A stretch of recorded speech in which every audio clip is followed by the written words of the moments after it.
पुंडलिक वरदा हरिविठ्ठल श्री ज्ञानदेव तुकाराम. नमस्कार मंडळी, अमृतबिंदू या आध्यात्मिक मराठी यूट्यूब चॅनलवर पुन्हा एकदा आपले स्वागत आहे. आजच्या चिंतनासाठी अभंग असा आहे. चालती आडवाटा अनिका दाविती जे नीटा, न म्हणे तयाचे उपकार, नाही जोडा तो गव्हार. विष घेऊन वारी मागे, प्राण जाये ज्याचे संगे, बुडता हाका मारी, ठाव नाही अनिका वारी. तुका म्हणे सांडा हे का, गुण घेऊन अवगुण टाका. मंडळी, या अभंगामधून संतश्रेष्ठ तुकाराम महाराजांनी एक वेगळा मुद्दा आपल्या समोर मांडलेला आहे.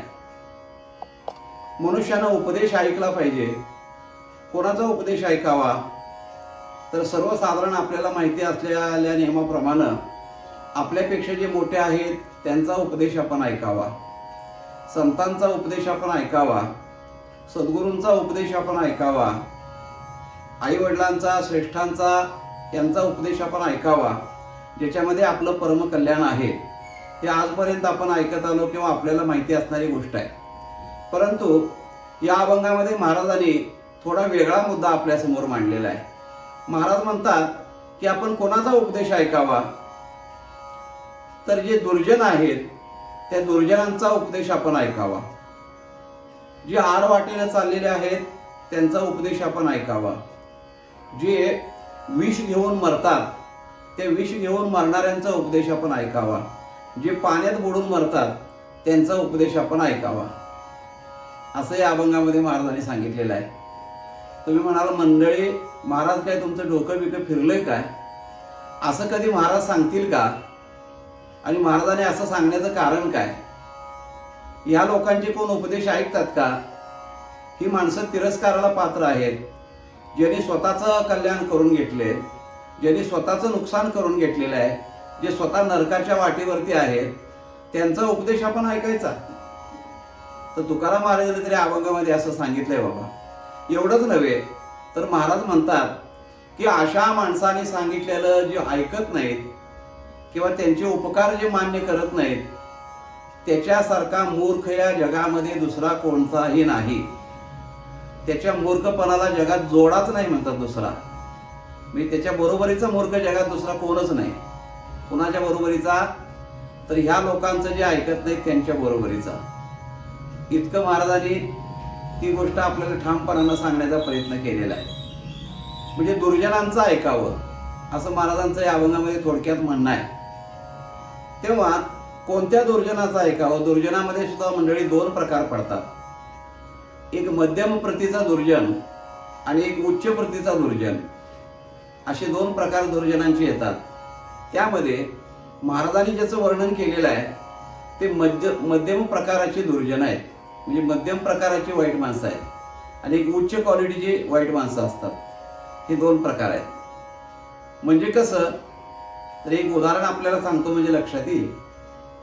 लहान मुलं खेळत खेळत गावाबाहेरच्या गणपतीच्या देवळामध्ये गेली. पोरच ती खेळत खेळत गेले. जुनं पडकं गणपतीचे देऊळ होतं आणि त्या गणपती देवळामध्ये गणपतीची जुनाट मूर्ती होती दगडी. काय त्याची देखभाल नव्हती, पूजा वगैरे कोण करत नव्हतं, दुर्लक्षित होतं. आणि त्या मोठ्या मूर्ती, गणपतीच्या मूर्तीचं पोटही मोठं, त्याची बिंबी मोठी होती. आणि एक पोरानं खेळत खेळत त्या बिंबीमध्ये गणपतीचे बोट घातलं. आतमध्ये बसला होता विंचू. त्या विंचवानं तिला दणका, अशी जी नांगी मारली. आता विंचवाची नांगी म्हटल्यानंतर काय परिणाम होतात ज्याला विंचू चावले त्याला माहिती आहे. ज्याला अजून त्याचा प्रसाद मिळालेला नाही तो मनुष्य नाही सांगू शकणार. मलाही अजून तो अनुभव नाही, फक्त ऐकून माहिती आहे की 24 तास त्या माणसाला चैन पडत नाही, तडफडत असतो अक्षरशः विष उतरेपर्यंत. इतका वाईट तो परिणाम असतो. मग त्या पोराला ज्यावेळेला बोटाला विंचवानं नांगी मारली त्यावेळेला त्या पोरानं काय केलं की दुसऱ्या पोरांना म्हणू लागला, अरे म्हणले श्याम्या ये म्हणले इकडे इकडे. म्हणजे काय? आता त्या गणपतीच्या बेबीमध्ये बोट घालून बघ की म्हणले किती गार वाटतंय. म्हणले इतकं गार वाटतंय, मस्त. त्या राम्यानं बोट घातलं होतं आधी, पुन्हा श्याम्याला बोलवलं, श्याम्यानं बोट घातलं. श्याम्यानं पुन्हा शिरप्याला म्हणलं, शिरप्या इकडे त्या गणपतीच्या बेबीमध्ये बोट घाल. त्यानं बोट घातलं. जेवढी 5, 6, 7 जण पोरं होती सगळ्यांना एकमेकांनी त्या बोट घालायला लावलं आणि सगळ्यांनाच विंचवाच्या नांगीचा प्रसाद मिळाला. त्याला उच्च कोटीचं दुर्जन म्हणतात. का? तर आपण चुकीचं वागलोय आणि आपण चुकीचे वागल्याचे परिणाम आपल्याला वाईट भोगायला लागलेत हे समजलंय, पण समजून सुद्धा दुसऱ्याला जो सांगत नाही की हे वाईट आहे आणि तुम्ही ते करू नका, उलट आपल्याला त्रास झाला म्हणजे तो त्रास तसाच दुसऱ्याला पण व्हावा अशी ज्याची वृत्ती आहे त्याला उच्च कोटीचं दुर्जन म्हणावं. म्हणजे आपल्याला झालेला त्रास इतरांना व्हावा असं ज्याला वाटतं आणि तो त्रास आहे या मार्गाने हे सांगत नाही त्याला उच्च कोटीचं दुर्जन म्हणतात. पण तुकाराम महाराजांनी मध्यम कोटीच्या दुर्जनाचं या ठिकाणी उदाहरण दिलेलं आहे. तुकाराम महाराज म्हणतात की आपण कोणाचं ऐकावं, तर जे आडवाटेने चाललेले आहेत त्यांचं आपण ऐकावं. चालती आडवाटा आणि का दाविती जे नीटा. तुकाराम महाराज म्हणतात आता आडवाटेने गेलेल्याचा काय परिणाम होतो? आडवाट्याने गेलेल्याचं कधी चांगलं होतंय का? आडवाट्याचा अर्थ चुकीचा रस्ता. जो रस्ता ज्या मुक्कामाला जातच नाही त्या मुक्कामाला जाण्याकरता चुकीच्या रस्त्याचा जर आपण वापर केला तर दुसरीकडेच आपण कुठेतरी जाणार किंवा जात असताना मध्येच आपला काहीतरी घात होणार, आपली चोरी होणार, आपल्याला मारलं जाणार, लुबाडलं जाणार. ही आडवाटेची असणारी गोष्टी आहे. म्हणून चांगला रस्ता सोडून आडवाटेनं कधी कोणी जाऊ नये. पण काही माणसं आडवाटेनं जाणारे आहेत या व्यवहारामध्ये. महाराज म्हणतात त्यांचं आपण ऐकावं. त्यांचं काय ऐकावं? ते आडवाटेला गेलेली माणसं जे आहेत त्यातला मध्यम प्रतीचा दुर्जन आहे. त्यांनी आडवाटेनं जाऊन काय परिणाम होतो हा अनुभव घेतलेला आहे. आडवाटेने गेल्यानंतर चोर लुबाडतात, गुंड आपल्याला पकडून मारतात, काहीतरी वाईट गोष्टी होतात आडरानानं आडवाटेने गेल्यानंतर. मग त्याने तो अनुभव घेतलेला आहे, पण त्याला असं वाटतंय की बाबा मला वाईट अनुभव आला, मी हे दुःख भोगलंय, पण ते दुःख दुसऱ्या कोणाला आपल्या मागून येणाऱ्या माणसाला भोगायला लागू नये. मला लागलं तेवढं माझ्या चुकीमुळे लागलं, गोष्ट खरी आहे. मी चुकीचं वागलो, चांगल्यांचं ऐकलं नाही, त्या रस्त्यानं जाऊ नको म्हणत असताना गेलो, माझं वाईट झालं, पण जसं माझं वाईट झालं तसं इतर कोणाचं होऊ नये असं वाटतं. आणि तो इतरांना मागून येणाऱ्याला सांगत असतो, अरे बाबांनो या रस्त्याने जाऊ नका रे, वाईट रस्ता आहे, हे कर्म करू नका रे, हे कर्म वाईट आहे. करताना मजा वाटते तुम्हाला, किंवा मलाही मजा वाटत होती हे काम करत असताना चुकीचं काम, परंतु त्याचं फळ जर पुढे जाऊन बघितलं तर वाईट आहे. मी स्वतः ते भोगलेलं आहे, म्हणून तुम्हाला सांगतो की या रस्त्याने जाऊ नका, हे कर्म करू नका असे सांगणारे जे आहेत, मग ते भले दुर्जन जरी असले तरी त्यांची गोष्ट चांगल्या माणसाने, शहाण्या माणसाने ऐकावी. कारण का? तर ते स्वतःचा अनुभव सांगत असतात की या वाटेने गेलो आणि आमचं कसं नुकसान झालं, तसं तुमचं होऊ नये याकरता ओरडून सांगतात, नकारे जाऊ या वाटेनं. आपण काय म्हणतोय, हे स्वतः आधी चुकीच्या रस्त्याने जात आहे, हे काय आम्हाला सांगतंय आणि ह्याचं आम्ही का ऐकावं, असं आपल्या मनात एक प्रकारचं येऊन जातं. तसं नाही आहे ते. त्याचं का ऐकावं, तर त्याचं नुकसान झालंय, त्या नुकसानीकडे आपण बघावं आणि ते आपलं होऊ नये म्हणून त्याचं ऐकावं. तुकाराम महाराज म्हणतात की असं चुकीच्या वाटेनं जाणाऱ्यांचा उपदेश जो ऐकत नाही, महाराज म्हणतात नुसता त्यांचा उपदेश ऐकावा नाही, त्यांचे उपकार मानावेत. असं जे मानत नाहीत, तुकाराम महाराज म्हणतात त्याच्यासारखा मूर्ख या जगामध्ये दुसरा कोणी नाही. आपल्या मराठीमध्ये एक म्हण आहे की पुढच्याच ठेच मागचा शहाणा. पुढचा माणूस ठेचकळून पडल्यानंतर पाठीमागच्या माणसाने बघून चालावं ना पुढं, का तरी तोंड वर करूनच चालायचं. तो पडला हाही पडणार आहे, पण पुढचा पडल्यानंतर त्याचे गुडघे फुटले, त्याचं दाढवान फुटलं, आपण बघून चालावं हे आपलं काम आहे. की पुढं जाणाऱ्याचा काय त्याची अवस्था झाली बघावं, त्या पाठीमागनं आपण त्याचा विचार करून चालावं. याकरता महाराज म्हणतात की त्याचे उपकार माना. जे आडवाटेला जाऊन चुकीची फळं ज्यांनी भोगली ते सांगतात, त्यांचं ऐका आणि त्यांचे उपकार माना आणि चांगल्या रस्त्याने चाला. तिसरं उदाहरण महाराजांनी दिलंय की दुसरं उदाहरण महाराजांनी दिलंय. महाराज म्हणतात की विष घेऊन वारी मागे. प्राणघातक असणारं विष, माणसं विषपान करतात काही काही वेळेला. अनेक कारण आहेत विष घेण्याची. माणसाला जीवन नको होतं या अनेक कटकटीमुळं विष घेऊन माणसं मरतात. पण विष घेताना अगोदर त्याच्या परिणामाची तीव्रता त्याच्या लक्षात नसते आणि ते विष पिल्यानंतर आतमध्ये जो दाह होतो शरीरामध्ये, जे आतनं जळायला लागतं शरीर, मग पाणी पाणी पाणी पाणी पाणी करून तो तडफडत असतो, ओरडून हाका मारत असतो, या रे कोणतरी मला वाचवा, जरा मला पाणी पाजा, मला पटकन दवाखान्यात न्या, माझ्यावर उपचार करा, मला लवकर वाचवा, अशा लोकांना हाका मारत असतो. लोकांनी त्याचं ऐकावं. काय ऐकावं? की विष मी सुद्धा घेताना मला परिणाम त्याचा एवढा तीव्र असेल असं वाटलं नव्हतं, घेतलं पण त्याचा वाईट परिणाम आहे, तेव्हा त्याचा जसा परिणाम त्याला झाला तो आपल्याला होऊ नये हे त्याच्याकडे बघून आपण शिकावं आणि त्यापासून लांब राहावं. याकरता विष घेणाऱ्याचा उपदेश सुद्धा ऐकावा. पुढे जाऊन महाराज असं सांगतात की बुडता हाका मारी, ठाव नाही अनिका वारी.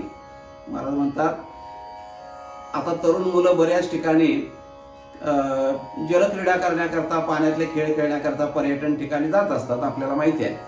आणि तिथं काय दुर्घटना घडतात ह्याच्या बातम्याही आपण ऐकतो. आगाऊपणा करणारी काही पोरं असतात, अंदाज नसतो कुठं किती पाणी आहे, कुठं काय आहे, काय वातावरण आहे. नवक्या ठिकाणी आपण गेलेले असतो, हुल्लडबाजी करत करत कुठेतरी खोल पाण्यामध्ये जातात आणि तिथं बुडायला लागतात. कारण तिथल्या पाण्याचा, तिथल्या खोलीचा अंदाज नसतो, तळ कुठं आहे ते माहिती नसतं आणि हुल्लडबाजी करत करत त्या पाण्यामध्ये जातो आणि बुडायला लागल्यानंतर त्यातला एखादा जर चांगला असेल, सज्जन मनाचा असेल, तर तो वर हात करून बुडता बुडता दुसऱ्याला म्हणतो, अरे इकडे येऊ नका रे, इथं खोल फार ढोक खोल आहे, इथं पाण्याचा तळ लागत नाही, इथं येऊ नका, मी बुडायला लागलोय, मी आता बुडून मरतोय, पण तुम्ही कोण येऊ नका, असं तो मरता मरता वर हात करून पाठीमागनं असणाऱ्यांना सांगत असतो. तो मध्यम प्रतीचा दुर्जन आहे. उच्च कोटीचा दुर्जन आहे, तो स्वतःही बुडतो आणि दुसऱ्यालाही तिथे येऊन बुडा म्हणतो.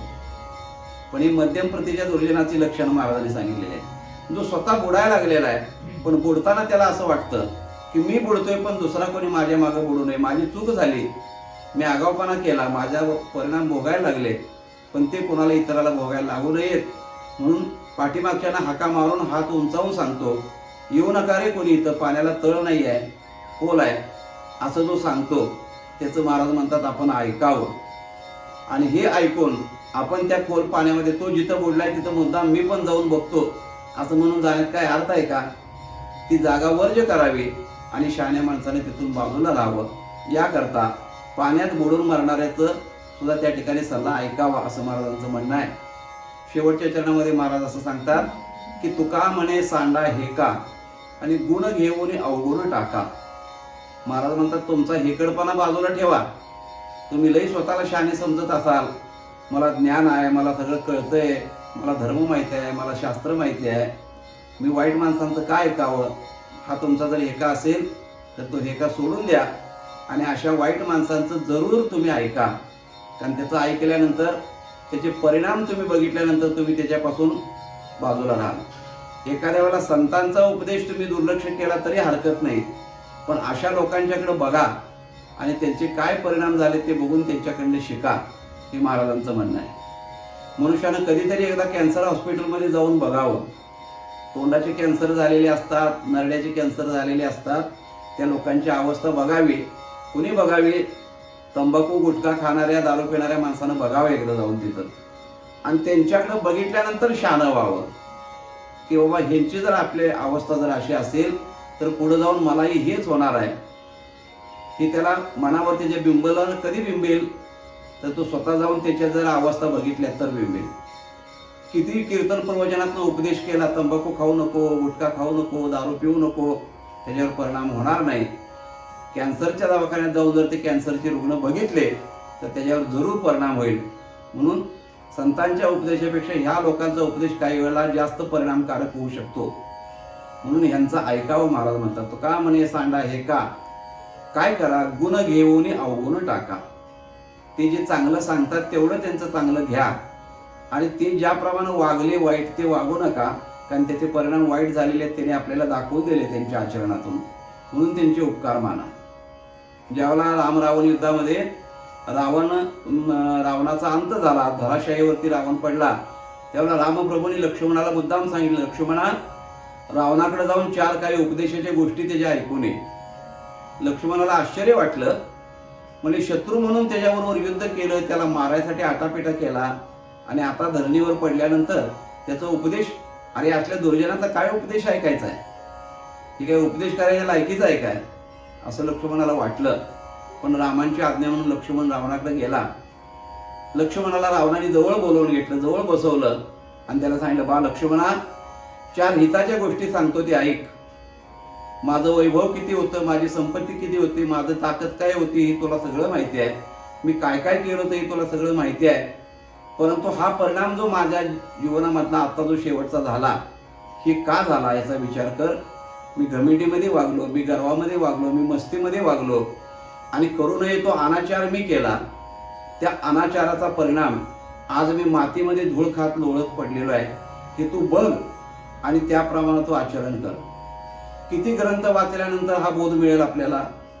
तर प्रत्यक्षात डोळ्यानं लक्ष्मणानं बघितलं की इतका हा सर्वोच्च स्थानावर असणारा रावण आज मातीमध्ये पडलेला आहे. का? तर अनाचार, अत्याचार हे अवगुण त्याच्या ठिकाणी होते. तेच लक्ष्मणाला तिने सांगितलं, बाबा ह्या अवगुणाचा तू त्याग कर, तुझ्या जीवनामध्ये कधी अपयश येणार नाही.